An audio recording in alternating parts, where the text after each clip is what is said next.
Сәлем достар, міне бүгін мен қазақтың әдемі сөзі бар ғой, қыс қамын жаз ойла деп.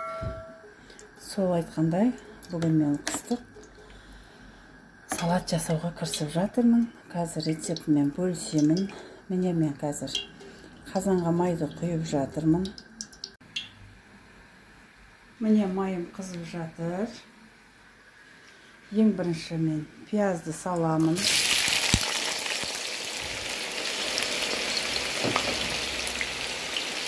Piyazımı bәрден қуырып аламын.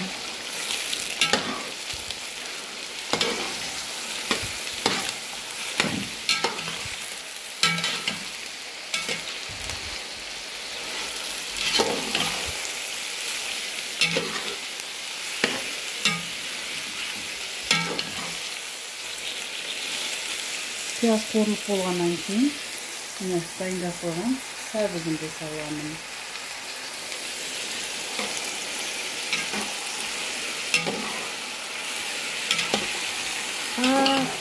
Қуырудың қажеті жоқ. Кішкене біршама қуырылдау деген уақытта сәбізді сала беруге болады.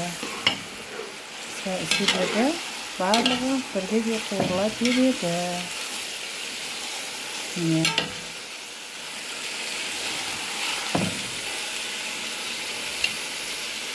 Біраз уақыт қуырылады.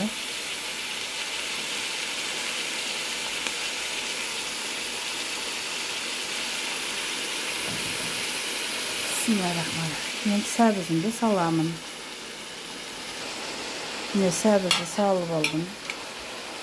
Сәбізімді де жақсылап қуыра бастаймын. Араластырып қуырамын.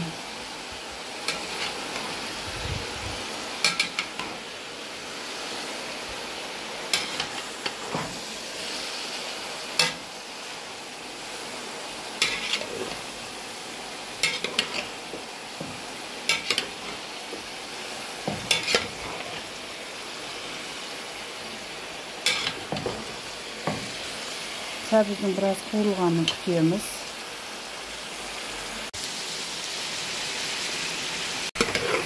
Мен жаңа сәбізбен пияздардан қуырып алдық. Енді баклажанды қуырамыз. Тура солай соғанмен бірге араластырып. Баклажанды өте қатты қуыру керек. Білесіздер, баклажанды қатты қуырғанымыз жақсы болады. Осы баклажанды өте қауіпті деп жатады, бірақ бұны жақсылап дайындаса өте дәруменге толы керемет салат болады, Құдай қаласа. Міне осылай, енді осы әбден қуырылғанын күтеміз. Баклажан әбден қуырылып дайын болғанша мына болгар переці міне дайындап жатырмыз, туралып жатыр, және одан кейін капустаны турайтын боламыз. Осыларды турап болып, осылардың барлығын қуырып болғаннан кейін қызанақты жартысын соломка қылып тураймыз. Және біразын мясорубкадан өткізіп, шеккіштен өткізіп, салатымыздың үстіне құятын боламыз. Келесі кезекте болгар бұрышын майдалап турап, оны да біраз қуырамыз. Міне енді капустаны салып араластырамыз.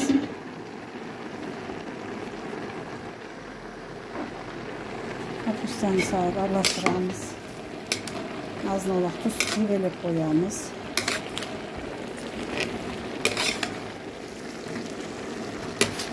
Енді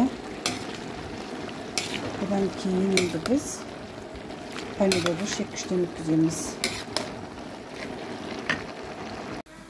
Міне достар, менің жасаған салатым дайын болды. Өте керемет. Енді бұған не қостым деп айтсаңыздар, бірінші 500 грамм май, одан көбірек қоссаңыздар да болады.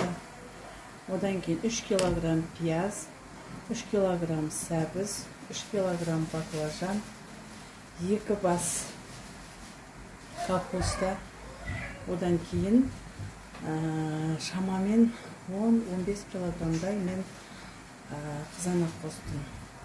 Және дәміне қарай чеснок, өздеріңізге ұнауына қарай қызыл дәрі, қызыл келін дәрі ащы, және дәміне қарай тұзды саласыздар. Сөйтіп міне осылай керемет, өте дәмді менің салатым дайын болды. Міне достар, жаңа мен бір салатты дайындап болдым. Енді қазір мынау помидордың өзін ғана мясорубкадан өткізіп, осылай қайнатып жатырмын. Қазір мен бұған дайындап қойған заттарымды саламын. Мынау әлі де біраз қайнау керек. Әбден қатты қайнау керек. Және де осылай бетіне көбіктер шықса, оны алып тастап отыру керек. Мен біразын алып тастадым. Енді қазір міне мынандай көбіктер болса, аз ғана қалды. Сондай көбіктер болса да мен оны алып тастап отырамын. Содан бұл әбден қайнайды. Тұзын дұрыстап салып қоямыз.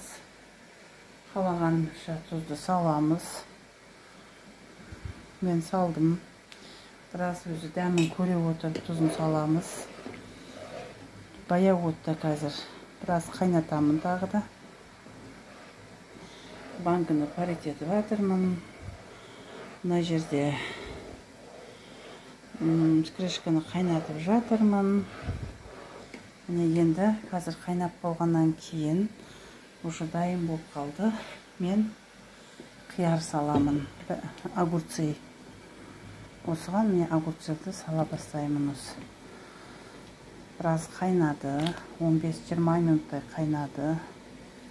Енді мен осыған осы огурцерді саламын.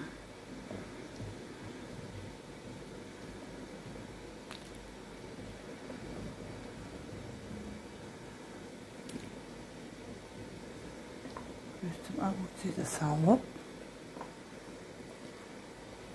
тағы да біраз қайнатамын. Бір қатты қайнатып алып, сосын баяу отта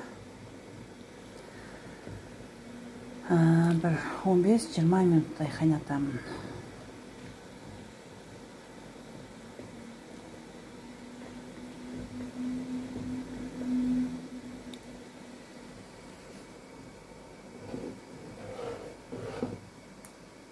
Әлі де салу керек.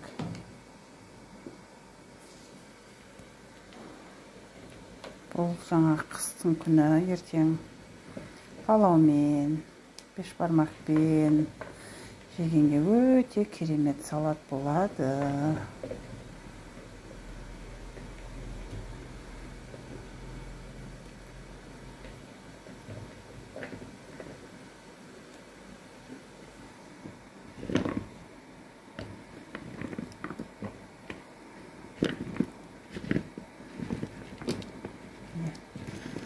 Огурцемнің барлығын салдым.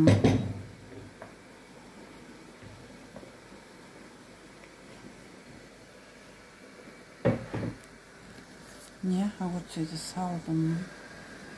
Газымның астын сәл қаттырақ қойдым. Енді бұл да біраз қайнау керек. Өте керемет салат болады.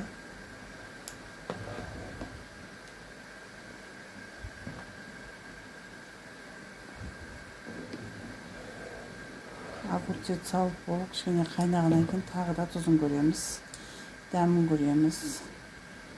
Біраз тұзды огурцет бойына сіңіріп алуы мүмкін. Тағы да тұз салатын болсақ, тұзын салып, дәмін келтіретін боламын.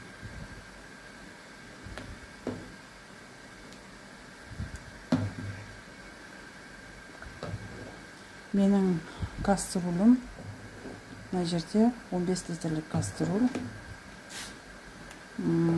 Осы толғанша помидорды мясорубкадан өткіздім.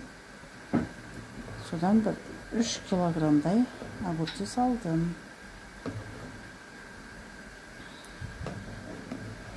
Енді огурцеттің түсі өзгеріп біраз қайнағаннан кейін чеснок, қызыл ащы, қызыл бұрыш және укроп салатын боламын. Аз ғана үстінен бір кеседей жобалап май құятын боламын.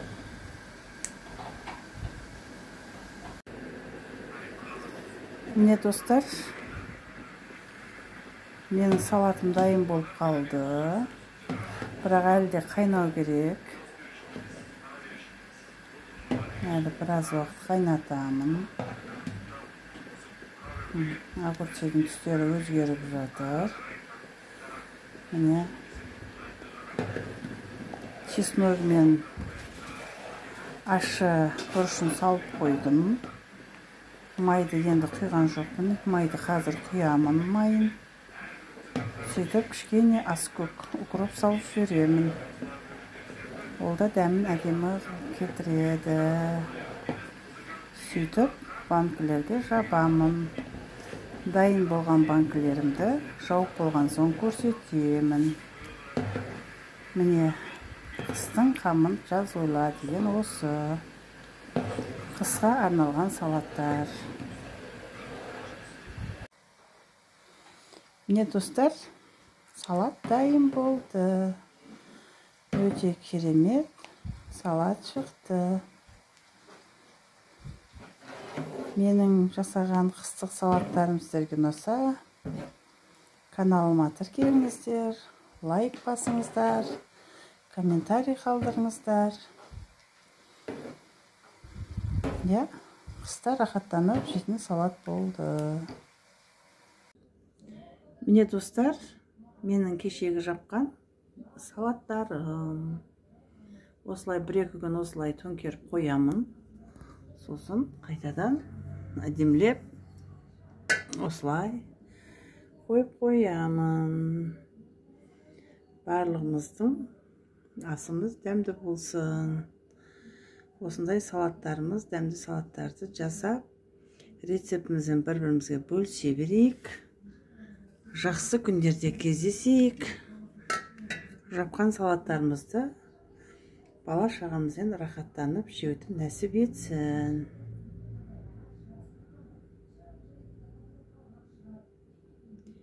Менің видеоларым, менің салатым ұнаса, каналыма тіркеле кетіңіздер.